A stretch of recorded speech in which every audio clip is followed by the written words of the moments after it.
بسم اللہ الرحمن الرحیم۔ السلام علیکم دوستو، آپ حضرات سے گزارش ہے کہ جلد ہی اس چینل پر تاریخ عالم یعنی حضرت آدم علیہ السلام سے لے کر ہماری آج تک کے دن کی تاریخ بیان کی جائے گی، تو سبسکرائب۔ یہودی فلسطینی زمین پر قابض کیسے ہو گئے؟ آج ارض فلسطین ایک مرتبہ پھر لہو لہو ہے۔ فلسطینیوں کی منظم نسل کشی کا سلسلہ پھر شروع ہو چکا ہے۔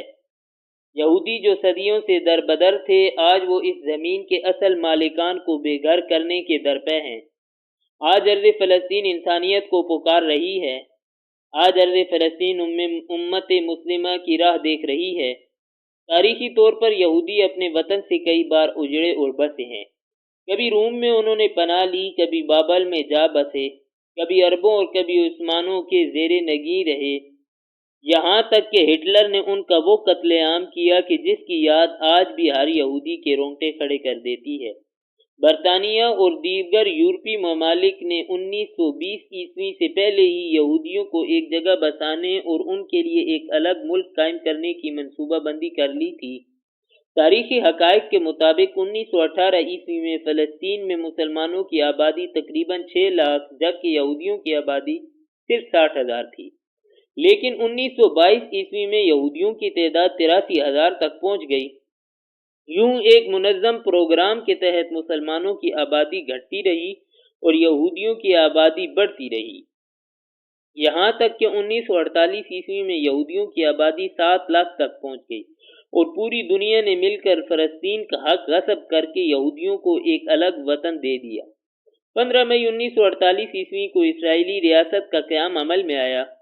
اس دوران اسرائیلی توسیع پسندانہ عزائم کے نتیجے میں اردن کے مغربی کنارے، مصر کی وادی سینا اور شام کی گولان کی پہاڑیوں کے علاقے اسرائیل کے قبضے میں آ گئے۔ یروشلم، جہاں پر تینوں مذاہب کے مقدس مقامات ہیں، اسے متنازع بنا دیا گیا اور پھر عرب اسرائیل تنازع نے ایک نیا رخ اختیار کر لیا۔ فلسطینیوں کے حقوق غصب کرنے کے رد عمل میں وہاں کے نوجوانوں میں شدید رد عمل آیا۔ انہوں نے اسرائیل کے خلاف جدوجہد کا آغاز کیا۔ فلسطینیوں کی طویل جدوجہد آزادی میں پی ایل او اس کی نمائندہ تنظیم بن کر ابھری۔ یاسر عرفات ایک دور میں نہ صرف فلسطینیوں بلکہ پوری امت مسلمہ کے نوجوانوں کے ہیرو تھے۔ برصغیر کے مسلمان اس جدوجہد میں فلسطینیوں کے شانہ بشانہ نظر آئے۔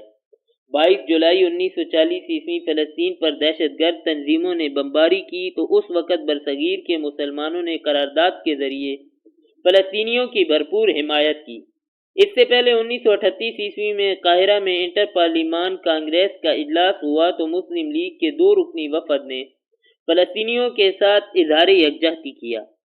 بعد ازاں لندن میں فلسطین سے متعلق ہونے والے ایک اجلاس میں قائد اعظم نے مسلم لیگ کی نمائندگی کرتے ہوئے فلسطین میں یہودی آباد کاری کے خلاف نہ صرف زبانی آواز بلند کی بلکہ برطانوی وزیر اعظم کو خط بھی لکھا۔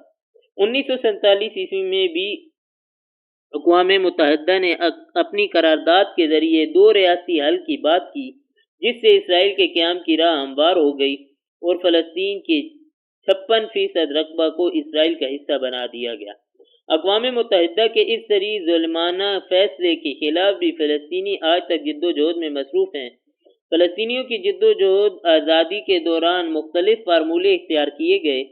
عالمی طاقتوں نے کیمپ ڈیوڈ اور اوسلو معاہدے کے ذریعے یہ مسئلہ حل کرنے کی کوشش کی۔ امریکہ کی طرف سے معاہدہ ابراہیمی متعارف کروایا گیا، لیکن ان تمام معاہدات کا مرکزی خیال اسرائیل کی بالادستی تسلیم کرنا تھا، جسے فلسطینیوں نے قبول نہ کیا۔ فلسطینیوں کے گھر، ان کی مساجد اور ان کے تعلیمی ادارے اسرائیل نے بمباری کر کے تباہ کر دیے۔ ان مظالم کے باوجود عربوں کو اسرائیل سے قریب کرنے کی کوشش شروع کر دی گئی۔ اسرائیل کو تسلیم کرنے کی باتیں ہونے لگیں، ایک الگ تجارتی روٹ کا تذکرہ بھی کیا جانے لگا۔ دوسری طرف فلسطین کے حقیقی نمائندوں سے بات کرنے کے بجائے ان کو نظر انداز کرنے کی عالمی پالیسی نے حماس اور پی ایل او کو متفکر کر دیا۔ اس پس منظر میں حماس نے الاقصی طوفان برپا کر دیا۔ اس طوفان میں حماس کے تقریباً 1500 کارکنوں نے مقبوضہ علاقے کی رکاوٹیں توڑ دیں اور جنوبی اسرائیل کے سرحدی علاقوں میں داخل ہو کر ایک ایسا حملہ کیا جس نے اسرائیل کے جدید ترین سیکیورٹی حصار کو توڑ ڈالا۔ اسرائیلی حکومت جو خود سیاسی خلفشار کا شکار ہے، اس کا قومی دفاعی نظام پاش پاش ہو گیا۔ کیمپ ڈیوڈ اور اوسلو معاہدوں کی ناکامی اور سیاسی عمل میں فلسطینیوں کی لا تعلقی کا رد عمل اتنا شدید تھا کہ اس نے پوری دنیا کو ہلا کر رکھ دیا۔ اب غزہ پر اسرائیل کی انسانیت سوز بمباری جاری ہے۔ 1800 سے زائد فلسطینی شہید، 4,23,000 گھر بے گھر ہو چکے ہیں، 23,000 سے زیادہ مکان تباہ ہو چکے ہیں، 2,20,000 فلسطینی اقوام متحدہ کے اسکولوں میں پناہ لینے پر مجبور ہیں۔ انبیاء کی سرزمین آج خوراک، پانی اور ادویات کی قلت کا شکار ہے۔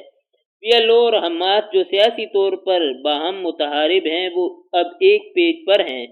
سعودی عرب اور ایران کا موقف پہلی مرتبہ یکساں ہے۔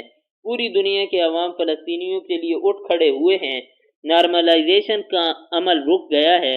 حماس نے ایک بڑا رسک لے کر عالمی منصوبہ سازوں کو اپنے وجود کا احساس دلایا ہے، لیکن ارض فلسطین پکار کر کہہ رہی ہے کہ یہ دھرتی کب تک خون سے رنگین ہوتی رہے گی، کب تک فلسطینی مائیں خواتین روتی رہیں گی، کب تک فلسطینیوں کے جنازے اٹھتے رہیں گے، فلسطینیوں کی آزادی کی صبح کب طلوع ہوگی۔ دنیا کے 56 اسلامی ممالک کے لیے یہ سوال ان کے ضمیر پر کچوکا لگاتا رہے گا۔ آپ کو یاد کراتا چلوں کہ جلد ہی اس چینل پر تاریخ عالم حضرت آدم علیہ السلام سے لے کر ہمارے آج کے دن تک بیان کی جائے گی۔ آپ حضرات سے گزارش ہے کہ چینل کو سبسکرائب کریں۔